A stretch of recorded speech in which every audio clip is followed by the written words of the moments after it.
Hello मेरी YouTube family, कैसे हैं आप। आशा है आप सभी मस्त होंगे, स्वस्थ होंगे और व्यस्त होंगे। 2026 में बड़मावस, जिसे बड़मावस या बट अमावस्या भी कहा जाता है, मुख्य रूप से 16 मई 2026 दिन शनिवार को मनाई जाएगी। पर जेठ अमावस्या तिथि 16 मई 2026 को देर सुबह 5:11 पर समाप्त होगी। उदय तिथि के अनुसार व्रत और पूजा 16 मई 2026 को ही रखना उत्तम है। पूजा के लिए सुबह का समय उत्तम है और अभिजीत मुहूर्त सुबह 11:50 से दोपहर 12:44 तक रहेगा। यह व्रत सुहागिन महिलाएं अपने पति की लंबी आयु, स्वास्थ्य और सुखद वैवाहिक जीवन की कामना के लिए रखती हैं।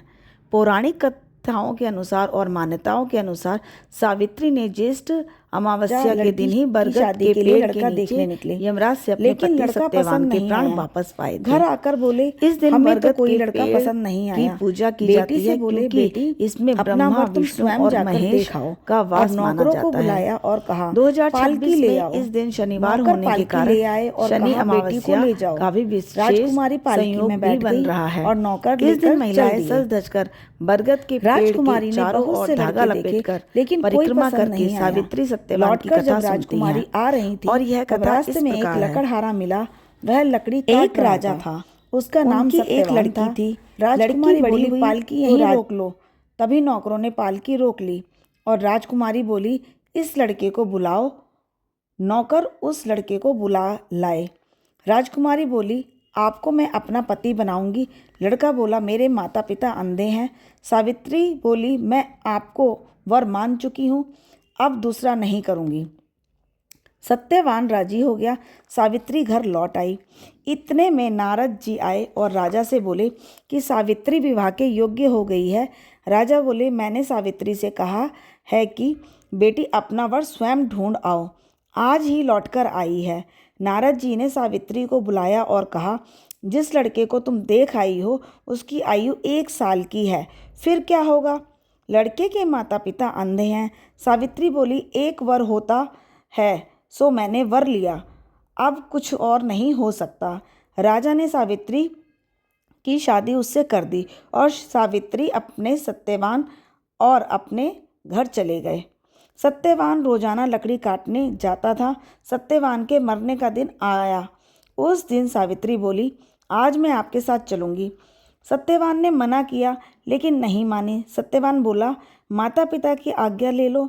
सावित्री बोली, माता पिता जी की आज मैं अपने पति के साथ जाऊंगी।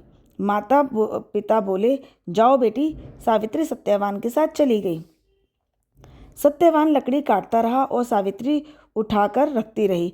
सत्यवान के सिर में दर्द उठा, नीचे उतरा और सावित्री की गोद में सिर रखकर लेट गया। थोड़ी देर में यमराज के दूत प्राण लेने आए, लेकिन सावित्री के तेज के कारण उनकी हिम्मत नहीं पड़ी कि सत्यवान को ले जाएं। लेकिन यमराज सुबह स्वयं आए और प्राण लेकर चल दिए।